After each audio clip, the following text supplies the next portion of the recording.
My father suspended me until I apologized to my golden child sister. I simply said, all right. The next morning, she smirked until she spotted my empty desk and resignation letter. The corporate attorney rushed in, ashen. Please tell me you didn't post it.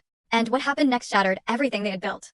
Can you imagine having to choose between destroying your family's multi-million-dollar empire or watching it destroy innocent lives? Because that's exactly what I did. And honestly, I'd do it again. It wasn't fear that made me walk out of that boardroom. No, not fear at all. It was this chilling, déjà vu feeling. Like I was watching a scene from my childhood replay itself, just louder, more polished, and with much higher stakes. My life, for as long as I can remember, has been intrinsically tied to medicine and business. My parents, they didn't just have a company, they were Hartwell Medical Group, building it from a single clinic into this sprawling regional network. Our dinner table? It wasn't about family meals, it was a strategy session, every single night. And right from the start, my older sister, Camila, she fit their vision perfectly. She was the firstborn, everything a glossy hospital brochure would celebrate. Bright, effortlessly extroverted, stunningly beautiful. The daughter who could charm nurses at 8 and donors at 16. Adults would lean in, pat her shoulder, and coo, there she is, the natural heir to Hartwell. They said it so often, with such conviction, that Camila started to believe it was literally genetic. Me?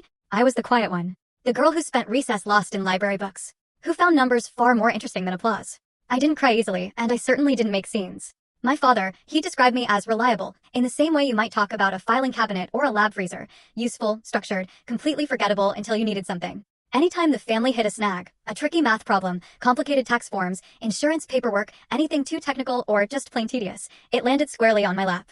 Elena can handle it, they'd say, and I always could. But everything I did right? It just vanished into silence. Meanwhile, anything Camila merely attempted would become front-page news for the family. I still remember winning my first statewide science award. Dad congratulated me, sure, but then immediately added, you know, your sister helped us secure that new pediatric partner today. That's the kind of impact that truly takes the hospital higher. When I earned a full scholarship to college, he'd bragged to the neighbors, but somehow the conversation always drifted back to how charismatic Camila was becoming. And when I got into law school, specializing in healthcare compliance of all things, he shook my hand, yes, but then said, Camila's leadership instincts, that's what will shape our future.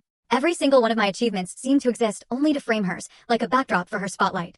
The only person who ever pushed back against this. Full story on the channel. Link below. Click now and watch what happened next.